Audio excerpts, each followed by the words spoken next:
Ang panawagan natin, agahan o umpisahan na yung trial. Kaya ang palisiya ng konstitusyon, kung magka-impeachment man, tapusin na yan. Guilty or not guilty. Huwag nang patagalin. So tamang-tama lang, by July 28, magre-resume na ang Kongreso. Siyempre, wala tayong magagawa sa unang araw. July 29, inaasahan namin na susumpa ang 12 bagong senador at inaasahan namin na sa susunod na araw, July 30, kung yan ang mapagkakasunduan ng mayoriya, ay magsisimula na ang paglilitis o presentation of evidence. Kung wala kang proseso, lalong magulo, no? So everyone has given their opinion. The Senate President has come out with a time frame. Mga kabayan, sa kabila ng inilabas na proposed calendar nitong si SP Escudero para sa impeachment trial dito kay BP Sara Duterte, kung saan ay malinaw na sa July 30 pa pwedeng umpisahan ang paglilitis sa kaso ng pangalawang Pangulo, tila hindi ito pinakikinggan ng ilang senador, kung saan ay nais nilang maumpisahan na agad ang trial at huwag na itong pagtagalin pa. Sabi ni Senate Minority Leader Coco Pimentel, dapat umpisahan ang trial para magkaalaman na kung guilty or not guilty si BP Sara sa mga kasong ibinabato sa kanya dahil ito umano ang gustong malaman ng taong bayan. Dapat spontaneous sa taong bayan yan. Yung mga senador, may mga contact naman yan sa taong bayan. Dapat yung may kilala ng mga senador, mag-communicate na sila ro na gusto namin mag-trial na kayo kasi yan ang kautusan ng Constitution. Tandaan din natin na ang pinag-usapan natin ay Constitution. Ang Constitution ratified ng taong bayan yan. Hindi sabihin yung batas ito ng taong bayan. So, tignan natin kung gusto ng taong bayan na panindigan at saka i-implement yung Constitution. Kaya ang palisiya ng Constitution, kung magka-impeachment man, tapusin na yan. Guilty or not guilty. Huwag nang patagalin. Yan yung purpose eh. Samantala, sa kabila ng pag-iingay at pagpupumilit ng ilang mga senador at kongresista na madaliin ng Senado ang pagdinig kahit nakabreak ang mga ito, nanindigan naman at hindi nagpatinag itong si SP Escudero na susundin niya ang rules ng Senado na nakasaad sa saligang batas dahil aniya ito ang tamang proseso na dapat maunawaan ng kapwa niya mga senador. Nakalagay sa Rules of Court, dapat iset ang pre-trial not more than 1 month from the time the last pleading is filed by either party. So tamang-tama lang, by July 28, magre-resume na ang Kongreso. Siyempre, wala tayong magagawa sa unang araw. July 29, inaasahan namin na susumpa ang 12 bagong senador na magiging bahagi ng 20th Congress. Maliban dun sa unang 12 kami na sumumpa na, hindi naman na kailangan sumumpa pang uli. At inaasahan namin na sa susunod na araw, July 30, kung yan ang mapagkakasunduan ng mayoriya, ay magsisimula na ang paglilitis o presentation of evidence. Dahil dito namagitan na si Senator Alan Peter Cayetano kaugnay sa isyu. Ayon sa mababatas, tama lang ang naging desisyon ni SP Escudero dahil sumusunod lang siya sa tamang proseso na tinatakda ng saligang batas. Ayon pa kay Cayetano, dapat dasal pa rin ang mamamagitan sa bawat isa para sa gagawing trial dahil isang mataas na opisyal ng bansa ang lilitisin nila dito. Prayers, prayers, prayers. Accountability is a must. Walang may gusto ng gulo.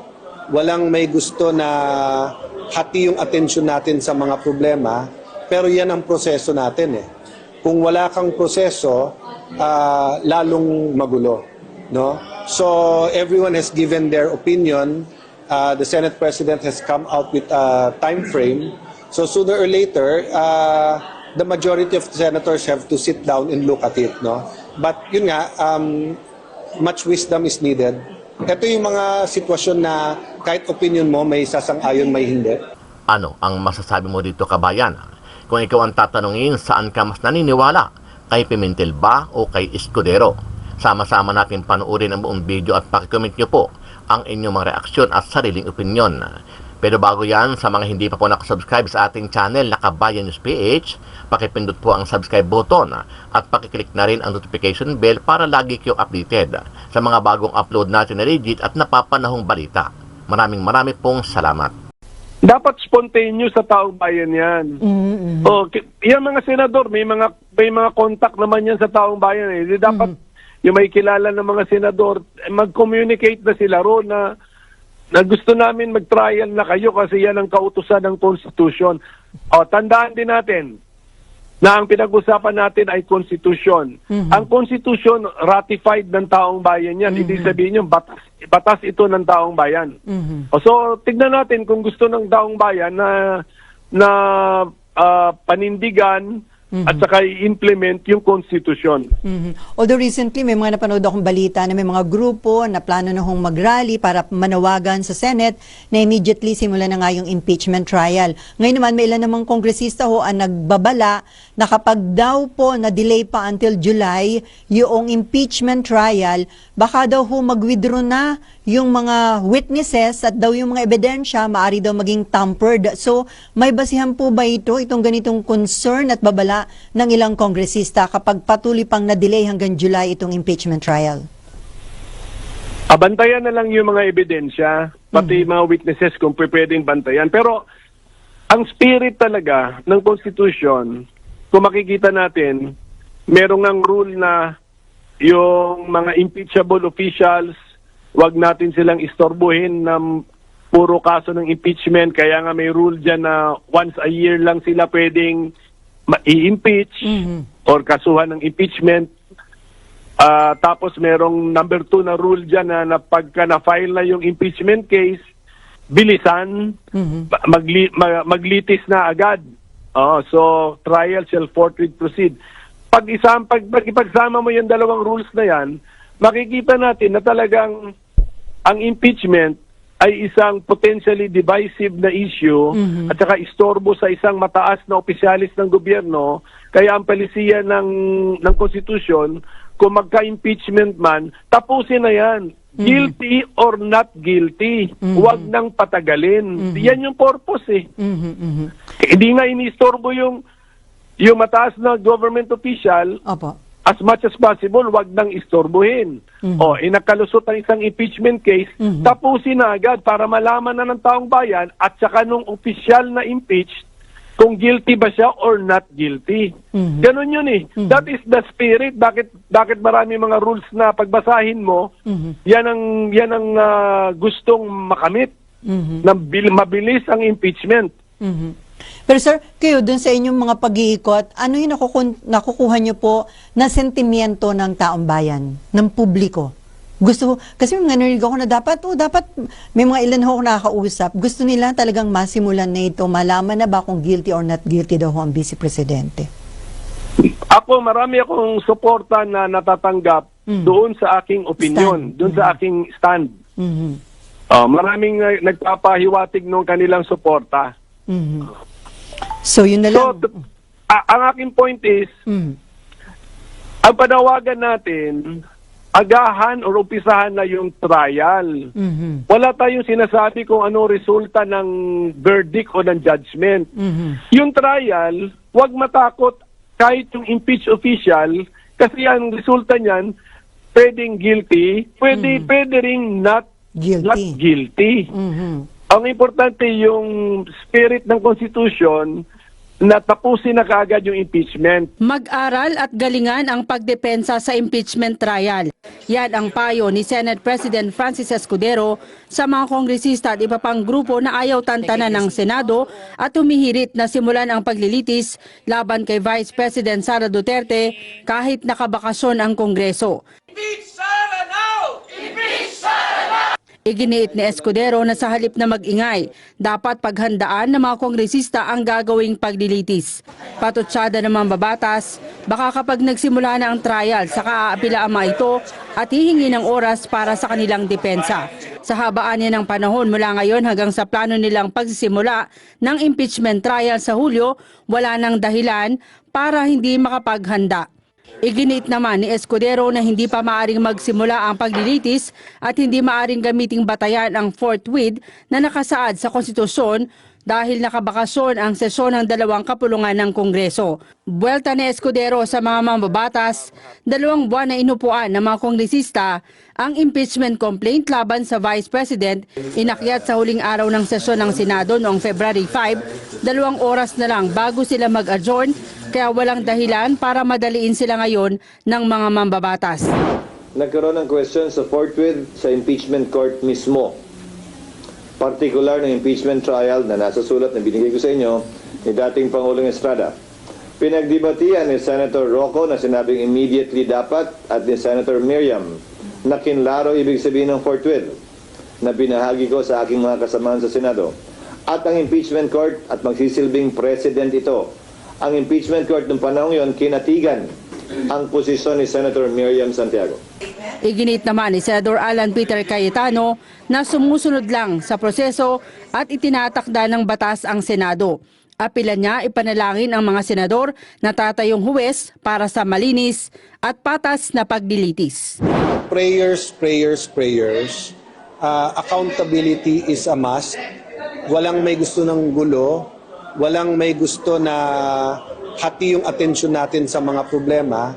Pero yan ang proseso natin eh. Kung wala kang proseso, lalong magulo. No?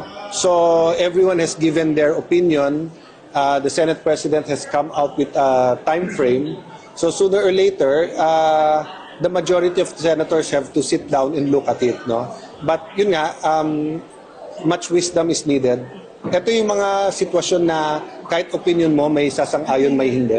Hindi pa rin umuusad ang impeachment trial kay Vice President Sara Duterte habang nasa kamay na ng Senado ang Articles of Impeachment.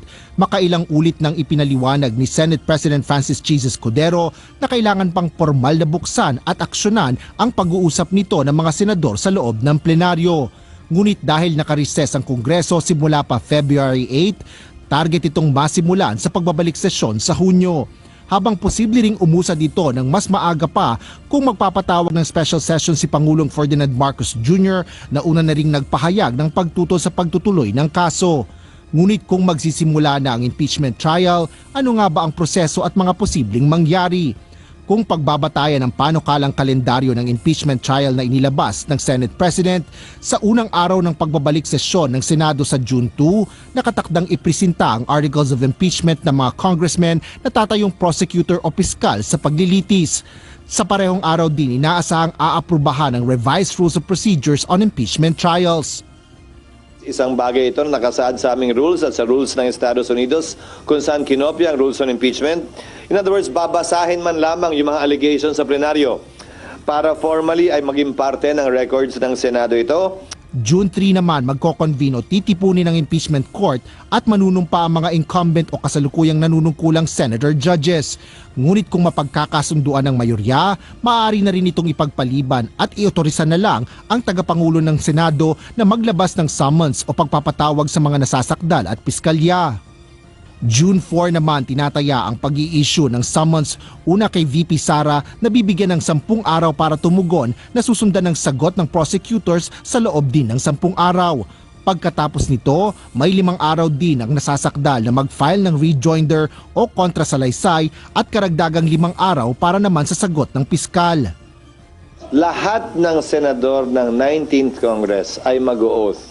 Dahil ang termino nila ay matatapos sa June 30 pa lamang. Ano man ang mangyari dun sa 7 reeleksyonista kaugnay ng darating na eleksyon. Hindi kayang baguhin nun na ang termino nila ay hanggang June 30, 2025. Ngunit kung tatagal lang ng 10 araw ang sagutan, isusunod na ang pre-trial mula June 24 hanggang July 25 kung saan isasagawa ang iba pang kinakailangan sa impeachment trial. Nakalagay sa Rules of Court, dapat iset ang pre-trial not more than 1 month from the time the last pleading is filed by either party. So tamang-tama lang, by July 28, magre-resume na ang Kongreso. Siyempre, wala tayong magagawa sa unang araw. July 29, inaasahan namin na susumpa ang 12 bagong senador na magiging bahagi ng 20th Congress maliban dun sa unang 12 kami na sumumpa na. Hindi naman na kailangan sumumpa pang uli. At inaasahan namin na sa susunod na araw, July 30, kung yan ang mapagkakasunduan ng mayoriya, ay magsisimula na ang paglilitis o presentation of evidence. Nilinaw naman ni Escudero na panukala pa lang ang kalendaryong ito na tatalakayin at pagpapasyahan pa ng Senado kapag nag-resume na ang plenaryo. Ito ay para lang anya magkaroon na ng ideya ang mga kinauukulan upang makapagtimbang habang sila ay nakarises kung ano ang gusto nila at pasya kaugnay nito. Nauna na ring inihayag ng senador na target pagbotohan ng mga impeachment judge ang hatol at matapos ang impeachment trial sa Oktubre. Kayo po ay inappoint ng korte bilang friend of the court, no? Kaya kayo ay kinonsulta ng korte doon sa pangalawang kaso na sinampa laban sa automated election. Ano ba yung naging issue po doon sa pangalawang kaso? Kasi yung unang issue, binaliwala ng Korte Suprema yung kaso namin na nagtiwala sila sa expertise ng COMELEC na maiiwasan ng automated fraud, no? Ano yung pangalawang kaso at ano po yung sinabi nyo bilang friend of the court ng pagkakataon na yun? Attorney Harry, Professor Ana, mga kababayan, ito yung kaso ni Senator Richard Gordon. Ang title po ng kaso is Bagong Bayan BNP Movement represented by Senator Richard Gordon versus COMELEC and Smartmatic. So, essentially, ang hinihingi ng mga petitioners dito, Senator Gordon, na bigyan ng resibo ang ating mga botante. Kasi prior to 2016, wala po tayong resibo na tandaan nyo. 2010, walang lumalabas na resibo. 2013, wala rin. Pero noong 2016, lumabas yung resibo dahil nanalo tayo doon sa Korte Suprema. So actually, dalawa kami na dinala ni Senator Gordon doon for the court to choose. And si Chief Justice Sereno, ako yung tinawag niya, ako yung pinili niya. So actually, Harry, I'm not like you na veterano ka kaysa sa akin, di ba? I don't know how many times you have faced the Supreme Court, but that was my first time to face the Supreme Court. Para akong, I don't know, I was a neophyte and then nanginginig ako doon. Nasa gitna ako, di ba? Nasa gitna ako. And then, you know, the justices were sitting like that. And then nung nagsimula ako magsalita, they all gumanyan sila.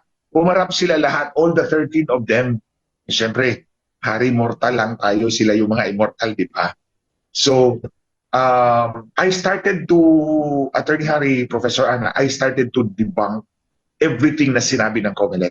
Kasi nga po, ang sabi ni Chief Justice Sereno, Attorney Chong, ang sabi ng COMELEC, kapag bibigyan kayo ng resibo, o bibigyan ng botante ng resibo, aabot daw tayo ng 16 hours of voting. So, sinabi ko, Your Honor, can we go over the voting journey one by one? So nagsimula. Ito naman, Attorney Harry, Professor Ana, mga kababayan, mandaraya talaga yung COMELEC. And I stand by my statement today and every day of my life. Mandaraya talaga.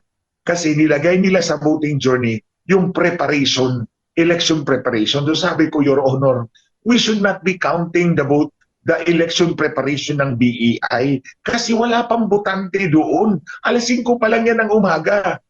Nilagay ng COMELEC just sa 16 hours yung 1 hour na preparation ng election precinct ng mga BEI. Sabi ko, Your Honor, that should not be counted because voting journey means na nandun ang botante. Wala pang botante dyan. So, ito sabi ni Chief Justice Sereno, tanggalin yan. In short, naubos yung 16 hours nila. Attorney Harry, Professor Ana, umabot kami ng 12 hours. 12 hours lang talaga. And then, dinibang ko isa-isa yung kanilang argument. The most important argument ng COMELEC is wala pong automatic cutter ang printer. So if you yank it several times, masisira yung printer, hindi na gagana yung makina. So sabi ko, Your Honor, the solution is very simple. Buti nagdala si Senator Gordon ng gunting. Kinuha ko yung gunting at pinakita ko, scissor, Your Honor. And then dinemonstrate ko doon paano gagamitin yung scissor to preserve ballot secrecy. And then sabi nga ni Justice Leonen, COMELEC, there's a very simple solution to your complex problem. So in short, Attorney Harry, Professor Ana, mga kababayan, in 30 minutes, after 30 minutes ng oral arguments, hindi pa nga ako nakaupo sa restaurant sa Robinson's Manila. the court voted 13-0 pabor na bigyan tayo ng resibo. Okay. So, matapos po yun, nagkaroon na tayo ng resibo, no? So at least meron na tayong Yes. kahit paano assurance na tama yung pagbasa ng makina, no? Dahil nung unang sinampa namin ng kaso noong 2010, wala talagang ganyan, no? Kumbaga, pagkakatiwalaan mo talaga yung makina, no? At wala ka nang magagawa bilang mamamayan para masigurado tama ang binasa ng makina. Matapos po yung inyong involvement bilang isang amicus curiae, nagkaroon na naman kayo ng karanasan dito sa Smartmatic. At ito hindi na nakaabot sa Korte Suprema, pero importante na malaman ng taong bayan kung ano itong karanasan nito. At ito po yung karanasan ninyo na dati-rate ay kayo napakalapit na kaibigan ni Atty. Lisa Araneta Marcos at yung mga hakbang na ginawa niya nung tumatakbo na bilang presidente ang Marcos Jr. Pwede ba hong i-share ninyo kung ano yung karanasan ninyong yan? Hindi ko naman talaga malimutan, Attorney Harry, Professor Ana, yung karanasan ko kay Embalsamado Girl. Embalsamado Girl ang tawag ko sa kanya kasi yung latest picture niya, mukha nga talaga siyang embalsamado. At any rate, tinulungan ko itong mag-asawang Marcos noong 2016 dahil ako'y naniniwala na dinaya naman talaga si Marcos Jr. Para po sa ating mga nanonood, hindi ko po tinatawag na Pangulo ito ha, because I do not recognize him as legitimately elected. Minanipula niya ang eleksyon niya, especially yung asawa niya, si Embalsamado Girl. Anyway, tinulungan ko sila over a period of 6 years. Ang pinakamalaking na itulong ko sa kanila nung dumating yung ebidensya na 459 precincts across the country in 2016 were already transmitting results 1 day before the elections.